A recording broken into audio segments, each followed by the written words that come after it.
Good morning, everybody, and welcome to Newcastle upon Tyne Unitarians. Whether you're joining us here in chapel or online, you are very welcome. Whether you are new or a veteran here, welcome. My name is Diana. I'm a member of the congregation here, and I'm going to start us off with our value statement. As Unitarians, we don't have a creed or a set of beliefs that hold us together, but we do have values that we hold dear. We welcome all who seek the meaning of life and who believe that human spirituality is wider than any one tradition and deeper than any one set of opinions. With a respect for our Christian origins, we seek to explore all truths from all sources. Our fellowship gives us strength and encouragement in daily living. Our service today will be led by Amaradaya from the Newcastle Buddhist Centre. So this will be a slightly different session from what we normally have. There'll be no hymns. But yes, I'd like to hand over to you, Amaradaya, to lead us today. Thank you so much.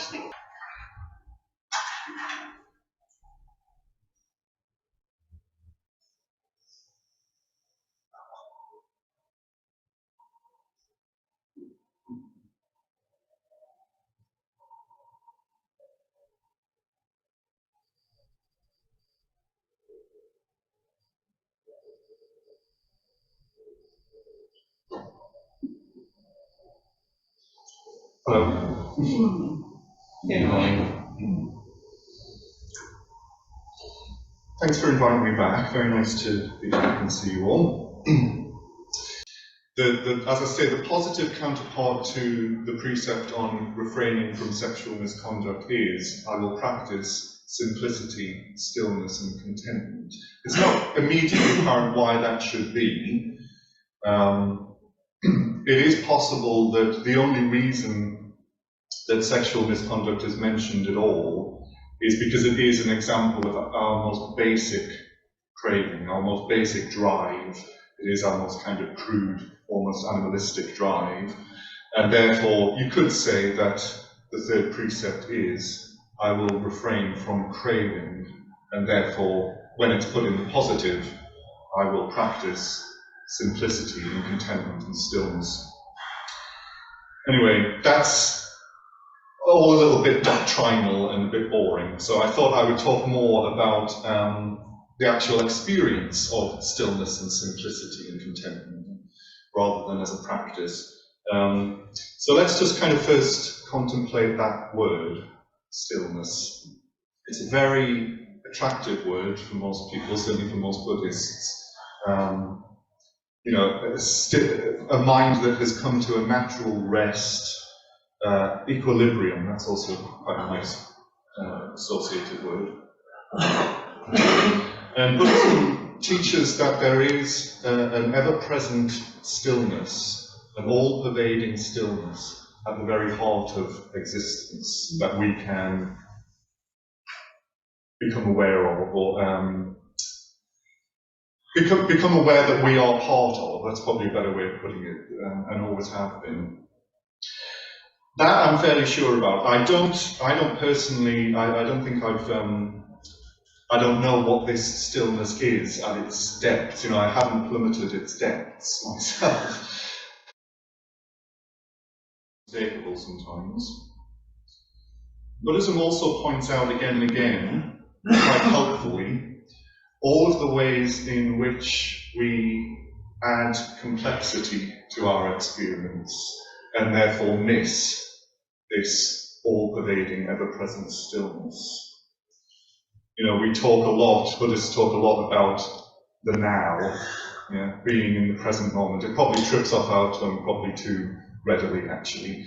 But yeah, how that is in reality all there ever is, the now.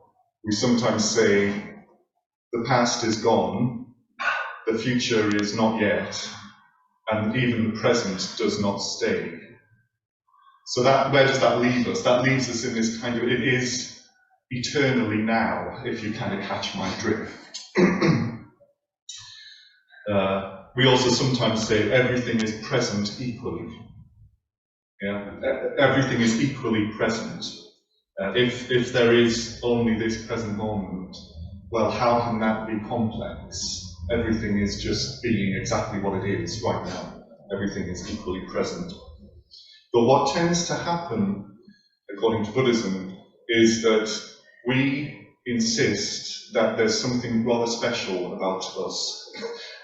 We kind of place ourselves quite centrally and say that, I mean, this isn't a very conscious thing, maybe, but it's implicit in our current understanding of ourselves and the world that we are central. We are the center of our own universes in many ways. Everything else exists in relation to us. The world is something that is happening to me here. And that it's that centrality that seems to cause quite a lot of complexity, when perhaps actually maybe there isn't any. So yeah, as I said, a beautiful simplicity when everything, including ourselves, is allowed to be equally present right in this moment. But that is something that we can get a sense of in meditation very often. Meditation, by the way, is not always the formal sitting practice. You know, when you think of meditation, you might think of a kind of cross-legged formal sitting, which we might do a bit of today. But actually, walking meditation can be very absorbing for some people, especially people who maybe find it difficult to, sit still. You can kind of walk at any pace, really, but most people probably find a slightly slower pace than usual more helpful, because you're coalescing all of your attention, all of your awareness on the heel coming down when the heel is moving away from the ground, when the pad of the foot is coming down, and awareness of breath as well. So that the kind of, after a while, mind and body gets into this kind of synchronicity, and that we can enter into something quite still, quite contented, quite simple. And when I've had experiences of this, it's also accompanied very often by an awareness of this is a moment of my life right now. My life isn't actually taking place somewhere else or some other time. And very often I think when we think of my life, we can think solely in terms of the story arc of my life, where I've been, the experiences I've had, where I'm going, if we have a sense of that, which I think most people probably do. But of course, our lives are so much more immediate than that, aren't they? This step won't happen again. This breath won't happen again. In fact, it's already gone. It's already gone. You can't hold on to any of it. This is a constant practice in Buddhism, constantly letting go, letting go, letting go. And I think people who have really made doing nothing, consciously doing nothing, a practice in their lives, like my friend Ratnaguna, he kind of puts it in his diary. So Friday, doing nothing. Sometimes people say, what are you doing on Friday? And he kind of, I'm doing nothing that day. Oh, great, that's why you're free, you can come and he said, no, I'm doing nothing that day. It's a very conscious practice. Anyway, people who have made it a conscious practice say that you're allowed a cup of tea and you're allowed to sit and look out of the window, but that's about it if you're really doing the practice of doing nothing. So no objective, nothing to attain to, nothing to achieve in this moment, a mind that doesn't particularly want to move in any particular direction. That doesn't mean, of course, that thoughts and feelings and all the rest of it don't arise, but there is a kind of natural ebb and flow to those type of things that we can kind of just be quite simply with. And we're not kind of, as I say, not holding on to it. Nothing latches on for very long. And we just sit there observing, especially if your window overlooks nature, that's probably better, but the cityscape probably works just as well. Because really what you're wanting to observe is the transience of those things. And obviously that can be seen in all kinds of, but yeah, certainly the sky, the way that the sky is constantly changing. It's kind of, I suppose it's a practice of complete surrender. You know, you're becoming a bit of a receptive vessel, but a vessel with no bottom to it, because you as soon as it arises, you know, you don't want to obstruct this flow, this natural flow. It's, sometimes people actually give that physical expression, so it can be good to give physical expression to practices like this, just sometimes quite naturally or sometimes consciously, with palms facing upwards, this kind of gesture, when they're wanting to do a kind of letting go practice or a doing nothing practice. It's good to kind of give it physical expression. This is what's called mudra in Buddhism, the whole world of mudra. You might have seen the Buddha sitting with kind of different hand gestures before. These are particular qualities or particular practices that are expressed via different hand gestures. So this is fearlessness. Yeah, the spiritual life, I'm sure you agree, is not particularly easy life. There is a sense of, there's not much in our society out there that really encourages us to do what we're doing, you know, that really encourages us to develop spiritually. I don't know whether you think in terms of developing spiritually, but yeah, there can be an element of kind of going against the grain, in a way, if you're living a spiritual life, going against the current. So we sometimes talk about the spiritual life as being a heroic life in that sense. It needs a bit of courage. Anyway, this practice of not doing anything in particular is, at least in part, about not having to justify our existence by doing all of the time, and instead just experiencing being, which my teacher Sangharakshita calls the greater mandala of uselessness. I can't go into greater mandala, but a practice of uselessness, being willing to be completely useless and completely unproductive sometimes. And although it's a very simple practice by its very definition, but it can actually hit quite deep with a lot of people, because I think obviously we do get a lot of validation in life from doing. So it kind of touches that nerve. This is very closely related to a very similarly titled term of his, of Sangharakshita's, called the greater mandala of aesthetic appreciation. So this is a practice where we're learning how to relate to things and to people in a less utilitarian way. So I'll just kind of quote Sangharakshita himself for this point. Utilitarian knowledge is where one knows what the thing is good for, one knows what one can do with it or get from it. If all we see is the utilitarian value of something, then we're relating to it solely from a need, which then becomes a desire, which then becomes a craving for the object as the thing that will fulfill that desire. The tree, for example, is not seen as existing in its own right for its own sake, but as something to fulfill a need. If, however, there is no need to be fulfilled, then there is allowed to be no object and no subject. This is the state of Buddha, empty of any desire to use things for any particular purpose, and all that is left is aesthetic appreciation.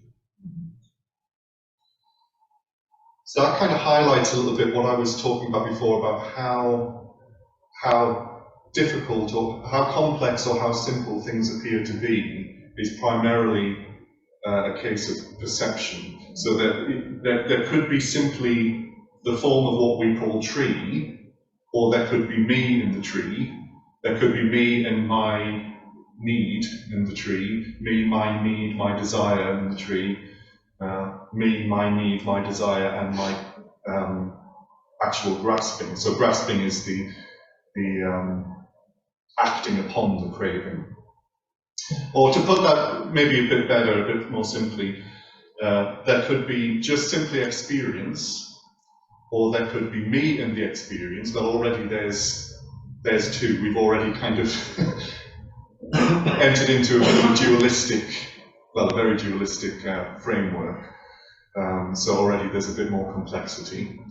There could be me and the experience and what I want the experience to be, or what I don't want it to be, or what I fear that it might be, or what I fear that it might become in the future. So we can see how we kind of can create a lot of complexity out of stillness and simplicity.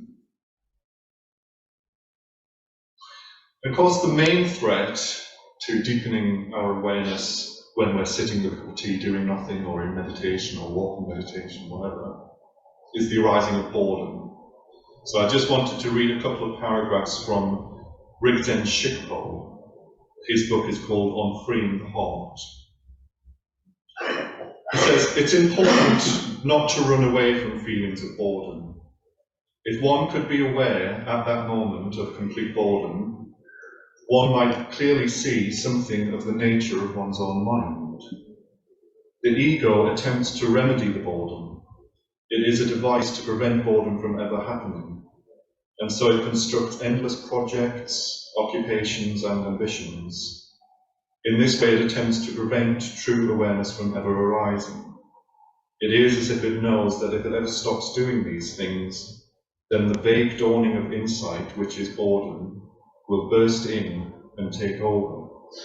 Real meditation begins when the mind gives up and exhausts its ambitions and relaxes into its natural state without effort. Thankfully, he does go on to say how that is a lot easier said than done. But I did find it interesting that he kind of almost equates boredom with the vague beginnings of some kind of spiritual experience, insight. Which it could, I don't know if I want to say much more about that, but it certainly could change our relationship to our boredom if we were to approach it as possibly the vague beginnings of some sort of spiritual experience, like insight, which it could well be in the sense. I mean, who really allows boredom to persist for any real length of time and kind of push on through, if you know what I mean, and see what's on the other side of it. It is very understandable, very natural, that when there is some stillness of mind, that we would see things a bit more clearly. That when the mind is very kind of busy, well, we're not going to see clearly, and that when there is some stillness of mind, things do naturally come into a bit more focus. I think it's very easy to mistake stillness for referencing a kind of a mind-created stillness, kind of something that through effort and through striving and through some sort of mental control we can achieve a still mind, when actually that's a complete misnomer. Is that the word? It's the whole effort and striving and attempts at mental control actually only tend to further tensions, mental tensions and physical tensions. Yeah? We can never be closer to stillness, we can never be closer to truth, the reality that the Buddha realized, than we are when we're here, now, with things as they are. I'll give you a very short, probably my favorite quote from Dogen. Dogen Zenji, he was a 13th century Zen master. When you want things to be other than they are, reflect that they can only be as they are. When you want things to remain as they are, reflect that they have no unchanging nature. So both the pleasant and the unpleasant arise into our experience and pass, by the way. But we have to work on receiving both of them equally. not loving one and hating the other, because that is a complete merry-go-round. There's just no way off. We can't enter into stillness by that. So the ability to hold both the pleasant and the unpleasant equally, that is the key to going beyond them altogether, to a place where we actually don't even feel the need to label them as pleasant or unpleasant. We've kind of gone beyond the distinction of pleasant and unpleasant. Or if we continue to label them as such, they're certainly no longer the main kind of driving force in our life, you know, the acquisition of one and the successful avoidance of the other. The fundamental problem, according to Buddhism, that prevents stillness and simplicity and contentment from naturally being present is what you could call the good old-fashioned me illusion. So I try and include this in almost every talk I give, because it is the main message of the Buddha, that, you know, this very strong sense that we have of a kind of fixed, independent selfhood, which, according to Buddhism, amounts to nothing more than illusion. It's the root cause of all other assumptions, the root cause of all of our unrest, all of our suffering, all of our other mistakes in perception. It is the original pebble that caused the subsequent ripples. So with the separate, independent me as our understanding of ourselves and the world, it seems essential that I gratify myself and protect myself. And of course we do that in a variety of different ways, and cause a whole load of complexity, endless complexity, in fact. So the main task of the Buddhist, therefore, is to practice living our life absent of that self-construction. Can we really know what it is to be without being this little me that I think that I am? And that's essentially what we're doing in meditation. We're kind of noticing when that self-construction is present, when it isn't present, or when it's not so present. You know, just kind of staying aware of whenever we're building self and world again. And actually, even if we're absent of that construction for a flash, for a fleeting moment, when we're kind of sitting with a cup of tea doing nothing, or meditating, or walking, whatever, that's not insignificant. That's pretty significant, even if it's a flashing moment. But you know, we want to dwell there longer. We want to, next time, you know, we might be able to dwell there in that place that is absent of a separate, independent me a bit longer next time. Someone suggested, I was reading, that these qualities, stillness, simplicity, and contentment, are progressive or sequential, meaning that, well, he was saying, from the practice of stillness, we quite naturally simplify our lives, and from that simplicity arises contentment, which seems to kind of hold together. It makes a certain amount of sense, but I was thinking to myself, I don't know what a practice of stillness means. Stillness to me seems more like a fruit of simplicity. So it feels like to me simplicity is the practice. That is something I can do in my life. I can keep on simplifying, and we do that in lots of ways. You know, Buddhists try not to amass things around them. Celibacy also is a popular way of simplifying our life. So yeah, that feels like something I can actually apply to my life, and out of that arises stillness and contentment. All right.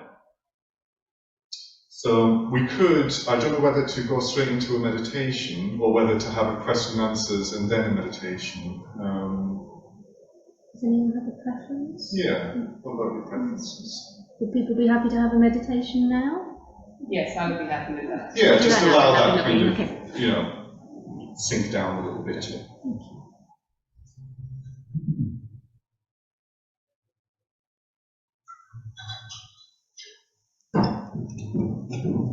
Shall I sit here?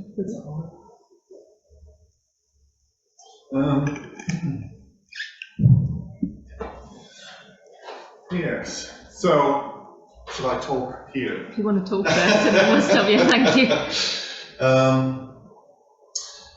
I think maybe the main part of the meditation we'll try Zazen, which is translated as just sitting. There's not much that can be said about just sitting practice because it is just sitting, but there is a traditional instruction which says, don't try to think, don't try not to think, just sit. So yeah, allowing things to come, allowing things to go, not being a kind of interventionist in our experience, but kind of resting back and observing experience arising and passing, which it absolutely does, of its own nature, of its own accord. Not trying to hold on, not trying to push away either. But maybe we'll get there by some breath work. We'll kind of do some mindfulness of breathing to settle the mind and body first.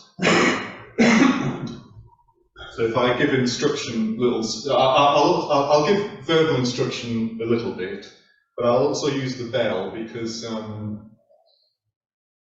well, obviously these singing bowls, it make a continuous note, and it can help, especially if the mind is off somewhere else. First of all, it acts as a bit of a mindfulness bell, kind of coming back. But because the note is continuous, it's something that we can kind of stay with for a bit of time. But in order to give, should I move this microphone a little bit to where I'm sitting? Okay.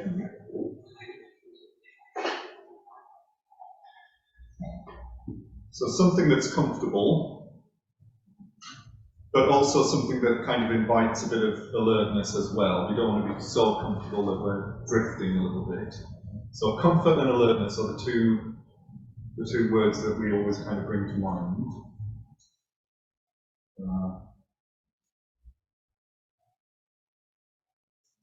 Yeah. I don't know if I'll say any more about posture. If you keep those two words in mind, you'll find something that kind of works for yourself. You can completely close your eyes, or you can just lower your lids and just kind of have a rather soft gaze in front of you, not too far in front of you. And I usually begin by bringing to mind that there's nothing to do, there's nothing particular to do, there's nothing expected of me, there's nowhere else I'm supposed to be, nothing else I'm supposed to be doing right now. That seems to have a very natural effect on the body. The body relaxes and maybe the mind follows a bit. So just a few minutes of coming into the body. Maybe you could do a bit of a body scan. You can start in the feet and work your way up to the crown of the head, relaxing as best you can as you go.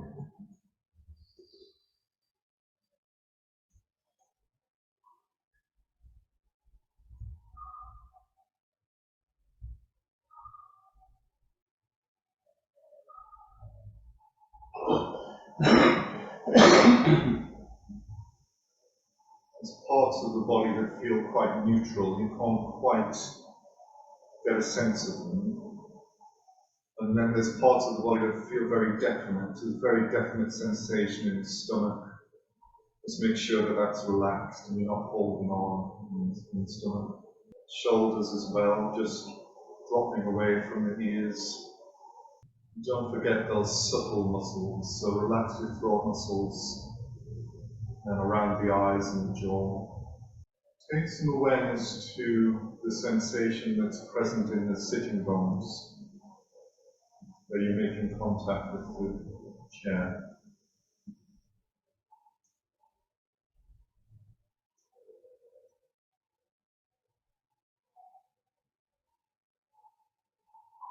Of course, this sensation is present because gravity is pushing down on the solid mass that is the body. So just get a sense of the solidity of the body. try and keep giving all of your weight down. Every time you breathe out, and see if you can kind of give all of your weight. Try and feel completely held and supported by the earth, I guess, ultimately. Just keeping that sensation in sitting bones in your awareness. And then just see if you can broaden that awareness very slightly, so you become aware of the very slight sensations that are present in the pit of the stomach, the sensations of breathing. See if you can hold both of those in your awareness for a bit. It's almost like all of your awareness is balled up and resting very gently in the very core of your body. Something very still and stable and sturdy there.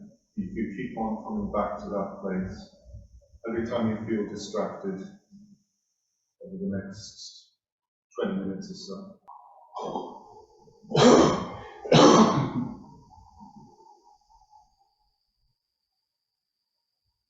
So let's have a little period of sitting with the out-breath. Every time you breathe out, know that you're breathing out. Where is the mind right now? Is it still with the out-breath?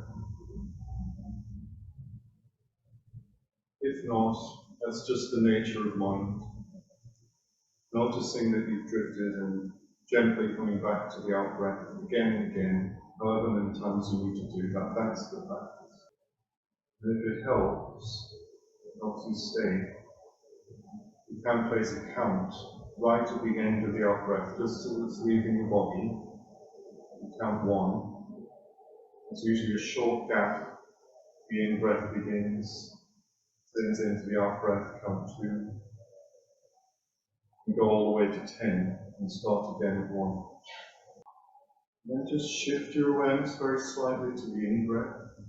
See if you can experience the difference. Every time you breathe in, know that you're breathing in.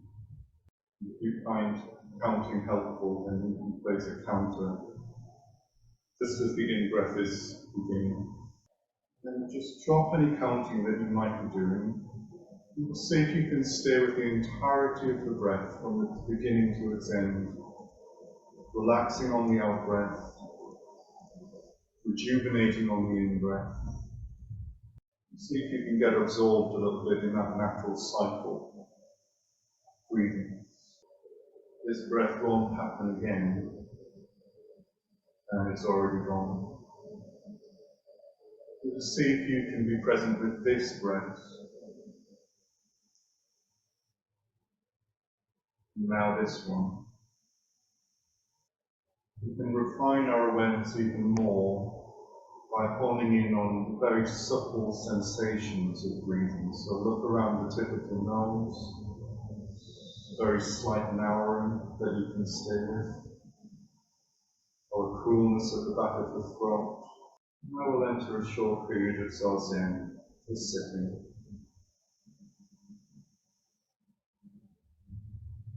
Don't try to think. Don't try not to think. Just sitting.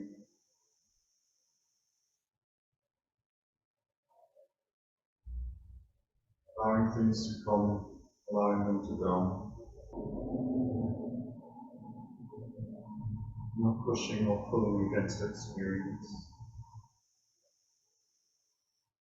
Or if that's what's happening, just notice that that's what's going on.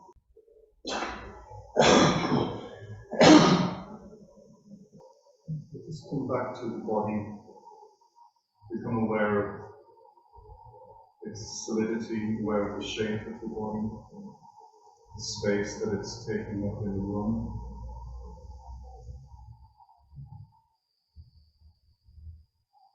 Awareness of the space around the body.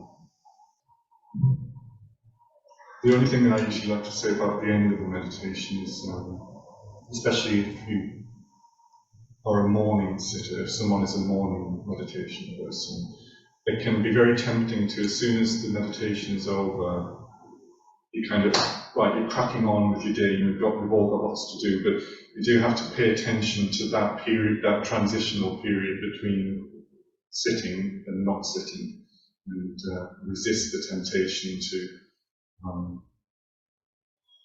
immediately starting to move into activity. Anyway, all right, so we could have some questions and answers if everybody has any questions. It doesn't have to be related to what we were talking about, it could be anything at all. I'll do my best.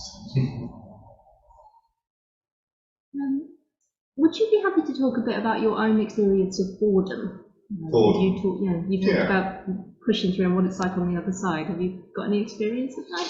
Yeah, that can arise. So we go on retreat quite a lot. We try to. So there are retreats where we're together, where it might be quite structured, but there are also solitary retreats. So just by ourselves for, I don't know, week, 2 weeks, few months. Sometimes people go on solitary for a few months. The longest solitary I did, and I go back to the same place every year. It's a stone cottage in North Wales, and it's really is kind of in the middle of nowhere, quite literally. And but I suppose on date 1 and 2 and 3, I'm still busying myself and kind of, I could read this, and I could do that, go for a walk, I could cook and do all of these things.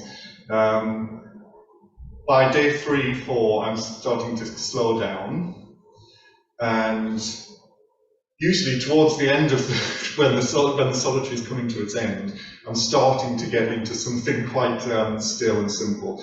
But yeah, then comes the arising of boredom, and so yeah, you kind of experience the desire to want rid of it by distracting yourself. But going on solitary retreat is quite a rare, it's a precious time. You don't want to squander it. So if you can muster up the discipline, sit down and experience the boredom, and it can be uncomfortable. But don't take this too literally, but I did hear someone talk about, I mentioned about going to the other side of boredom and seeing what's on the other side of it. Apparently, if we really did allow boredom to persist for probably about 30 minutes, it kind of exhausts itself, and there's something that we enter into. And I don't know if I can say much about it, but it's there. Uncomfortable, giving way to something less comfortable, less uncomfortable, and something quite still, and Thank you. Just an observation. I was managing quite well to get my mind still, but every time I felt I was feeling relaxed, you started talking. Right, well, mental no, I'll take that. I mean, it's sometimes difficult with led meditations to get that balance right. You want to give instruction, but you also want to give time to people to actually implement that instruction. And it can sometimes be difficult to know how to get that balance right. But I'll remember for next time that actually you don't need as much instruction. You just need to get on and do it. Yeah. I did, yeah, I did. Does music have any part in Buddhism? Not strictly music, I wouldn't say. I mean, one of the what we call the distinct emphases of my particular order, which is the Triratna Buddhist order and community, we do make the arts one of our distinct emphases, and it is really quite distinct. There's some of these things, there's 5 of them, I'll not go through all 5, but there's some of these distinct, what we call distinct emphases of our order, that are not terribly distinct. You would find them, like spiritual friendship, for example. I'm sure you know that you need people around you who have similar aspirations, similar support. So, but you would be able to find that in probably every Buddhist order. But yeah, the arts, the importance of the arts, and therefore music, I suppose, That is quite particular to us. And we talk about it in terms of really just being aware of, how do I not sound, I don't want this to kind of sound snobby, but there is, I'm sure we would all agree, there are forms of art that are more refined than others. So just be aware of what you're taking in, kind of, you could say, again, it sounds a bit snobby, watching EastEnders, for example, will have a certain effect on the mind in the same way that going to the opera will have a certain effect on the mind and a certain effect on consciousness. One is more refined than the other. I'll leave you to guess which one.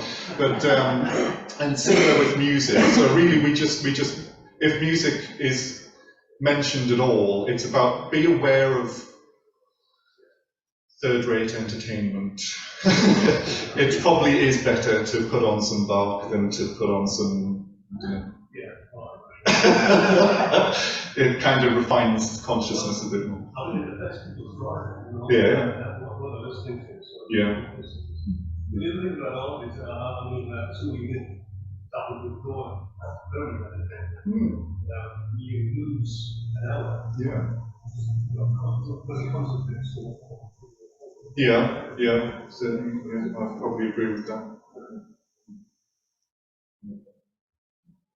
But I mean, there is, when we get together to do devotional worship, sometimes people are a bit surprised that there is such a thing as devotional worship in Buddhism, because they think, we have people coming to the Buddhist center, in a way, some of them wanting to get away from that, from ritual and devotion, especially if they've grown up with it and they think, oh, Buddhism is such a safe bet, it's so rational, and so kind of, which it is, we do value the rational, but there is this whole other side to it, this faith element, devotional practices. So, but yeah, when we get together to do devotional worship, there is chanting, there can be music, it's kind of it's a part of what we call puja, which is really just means devotional worship. Yeah.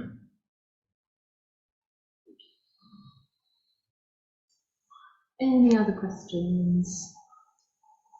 Okay, nice. Very nice to spend some time with you again. Thank you so much. Thank you. Much appreciated. Thank you.